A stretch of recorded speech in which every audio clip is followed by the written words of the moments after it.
So these are the books that absolutely ruined my sleep schedule. I'm talking the kind of books where I was reading till 3 a.m. and I had to be up for work at 7. I'm not just saying I got up at like 3 a.m. to read. I was reading from like 10 p.m. The first one is a book that I don't really talk about that much because I read it about 5 months ago, and that is The Blade Itself by Joe Abercrombie, which is the first book in the first Law trilogy. This was my first grimdark fantasy that I read, and I was so invested in the characters because it's a very character-driven book. And when it got to the point at the end where they all started meeting each other, the POVs started crossing over, I realized it's a grim, dark kind of book, so anything could happen. Any of my favorite characters that I've already become attached to in this book could have just, and that was something that's really stressful because I'm a very character-driven kind of person. The plot in this book left a little bit to be desired, but the characters really made up for it, and that was kind of why I was still reading this book. But I got to like the last 150 pages and just could not put this down. Following on from that is a book that needs no introduction because I talk about it so much on this account. It is Babel by R.F. Kuang. This book is like a snowball because it gets critiqued for being really slow at the beginning, but you get about 200 pages in and it just gets faster and bigger and faster and bigger and just more intense and more stressful,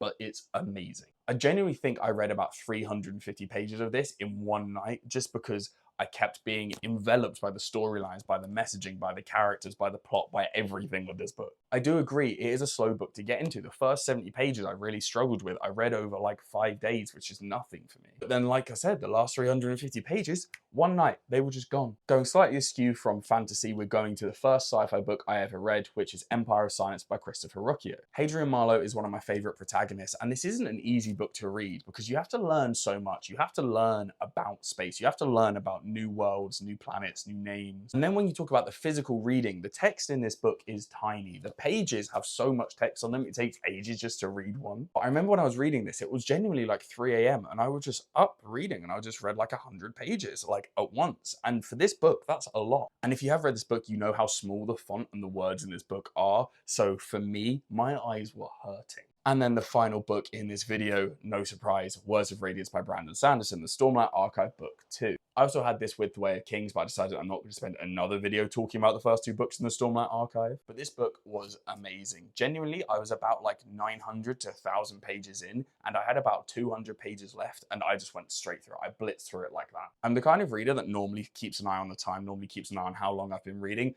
Didn't do that once in the last 200 pages of this book, and that's how obsessed I was with this book. Bearing in mind, this isn't something that I normally do. I'm normally the kind of reader that will just read 30 pages here and there throughout the day, and that's how my reading gets done. I don't normally sit down in massive long sessions to do a lot of reading, but this book was amazing. I loved the characters. I loved the storyline. I finally, after about 900 pages of this and 1,100 pages of the book before, had the storylines come together, which is my favorite part in fantasy books. And for me, the payoff was insane. So there you have it.